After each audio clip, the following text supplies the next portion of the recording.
39 అంటే సంతానం, 49 అంటే సంతోషం. 39 ఆంధ్రప్రదేశ్ తెలంగాణ. రైట్, నమస్తే, welcome to yo-yo TV.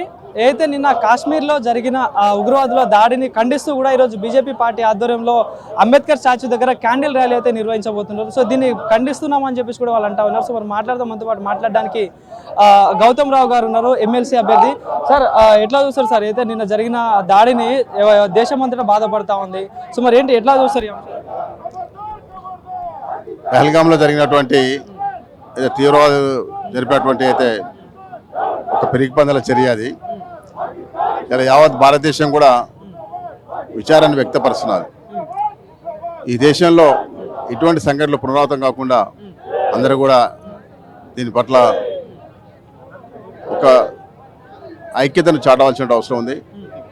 Modi గారి నాయకత్వంలో, మోడీ గారు ప్రధానమంత్రిగా ఒక తీవ్రమైనటువంటి చర్య ఉంటుందని కూడా ప్రజలు భావిస్తూ ఉన్నారు.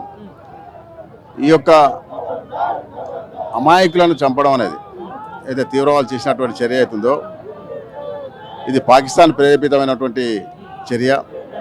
కాబట్టి ఆర్థికంగా సరి అయినటువంటి దశలో లేనటువంటి పాకిస్తాన్ కూడా ఇటువంటి తీవ్రవాదాన్ని ప్రేరేపిస్తూ సమాజాన్ని విచ్ఛిన్నం చేయడానికి ప్రయత్నం చేసినటువంటి దాని వెనుక ఉన్నటువంటి అందరినీ కూడా ఏరివేయాల్సిన బాధ్యత ఉంది.